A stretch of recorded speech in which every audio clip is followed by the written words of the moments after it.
Hey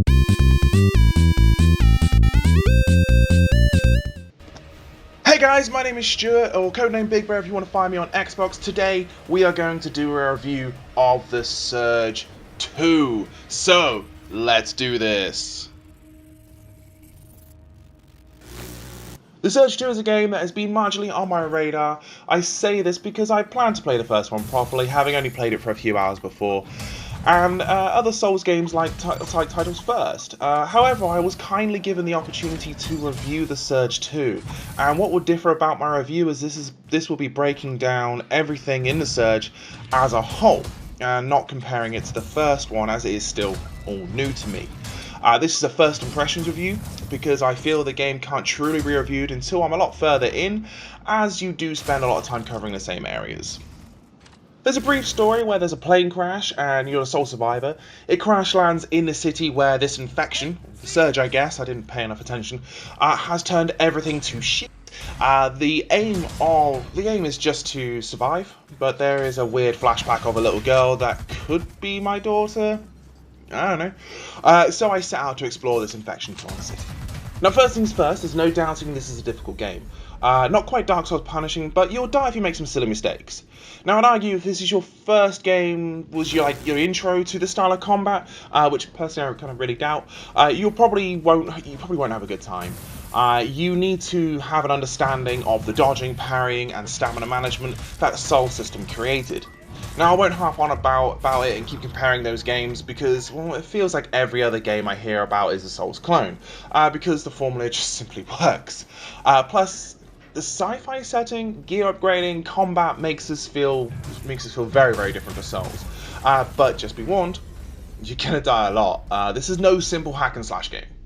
So if you are like me, you barely played the first one, or not played it at all, but I will give you an outlay of the gameplay. And I will say this, I have no doubt that I will go back and play through the first installment. You are set up in bonfire medbays, which act as your checkpoint and a place of safety.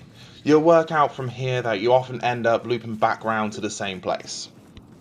The idea of this game is basically hacking off limbs to equip new parts to your own. Hack off the head, you get a helmet, rip them in half, you get a chest piece, etc. The idea is to build an op suit of armor. Think Elysium, to smash the heads of everybody who stands in your way.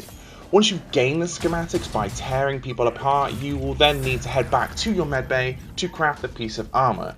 You can also upgrade those pieces by collecting more legs and arms. So you've got gear collection and tough combat, a recipe for success. Now, of course, it's not that simple. To do all of these crafting and upgrading niceties, you're gonna need a crap load of scrap. Scrap is your XP and currency, so it can be used to level up and upgrade your gear. In this strange mech suit world, you drop your scrap when you're killed, and you have a timer to get back to it so you can pick it up. Which you can add seconds to by killing along the way, but if you die, you lose it forever. Seriously, keep that in mind. Your upgrades and equipment take up core power, which is low early on, so you must use your parts cleverly. But seeing your progression in this form and the parts you've crafted and upgrades is really, really awesome. So in a nutshell, that's how the game works. But what about its core mechanics, the combat? Well, I'll say this. I can see myself sinking days into this just because killing people was so fun. That sounds really, really morbid. To get someone's body parts off them, you have to consistently attack said body part to lop it off. Usually done in a glorious and bloody slow-mo. If a part is worth having, it will be armoured and coloured yellow, and this part will most likely give you some crafty parts. Usually you'll need to relentlessly attack the enemy's limb for the whole health bar. If you switch around and don't do enough damage to one part, you get the square button prompt, which means you just kill them. You need to parry and dodge to gain advantages over your enemies, but deplete your stamina, which goes down very, very quickly, and you'll be left with nothing to offer except your own demise. The first boss of the game, which is about half an hour in, really taught me to take my time and definitely made me realise this is not a game to be taken lightly. As well as all this fun, there's also directional blocking, so to parry you must block the correct direction on time. But perfect parries equals stun, which is mega helpful, although it doesn't last long, and you will have to kill an enemy with one combo after a parry. And the combos are just awesome. The game is quick, it makes you feel like a boss when you get it right.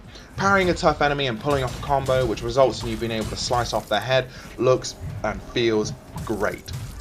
You'll also get a specific gory animation, watching the head or leg fly off into the distance. Not only is all this great, but there's also a huge range of weapons to use, and you can easily switch between these to switch up your combat. Pretty much every weapon has felt different to me, and you will want to play around depending on the type of enemy.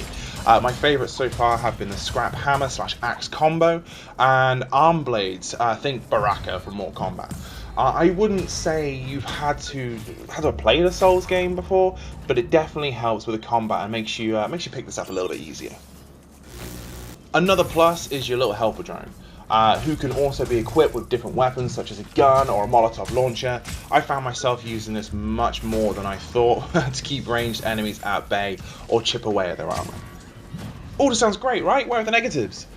Well, there are a few slight gripes. One thing I found tricky, and this may be down to me not just playing it right, is that you have to block directionally and choose the body part you want to attack both with the right stick.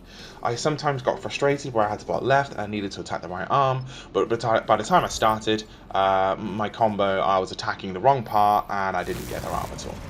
Like I say, this isn't necessarily the game's fault, it's probably me. The only thing that irked me was the use of gamer tags. You eventually unlock a drone which can paint graffiti and warn other players around the world of danger or treasure, which is fine. However, these can be placed under the enemy's feet with a button to view the person's profile, but it's a square button, which is the same button you use to chop off limbs. So that can be really annoying, especially mid-combat when all of a sudden you're just viewing somebody else's profile and it's just stopping your flow. So far, the side missions seem really unimportant. It's mostly fetch quests, but I don't really understand the importance of them. Perhaps this will change when I found said drone. Honestly though, this is about it. Apart from the game, it's super fun, it's not glitchy, and it's solid. The game, quite simply, is a joy to play. I want to spend more time with this game before I give it its final score. However, my opinion is this. It's really great fun, and although it doesn't reinvent the wheel or probably won't win any Game of the Year awards, the game has a solid foundation and will easily have you hooked with its great gameplay and crafting mechanics. Once it has its claws in you, and it just won't let go, and you'll keep coming back. Combining the Souls formula with sci-fi and gear crafting / collecting, it's a definite win and feels they've learned from the first game and perfected their offering. So right now, I'm just going to give it an 8.5 out of 10. Besides, I still have some. So that was our look at The Surge 2. Let us know what you think down below in the comments. Don't forget to like, comment, subscribe, ring that bell icon.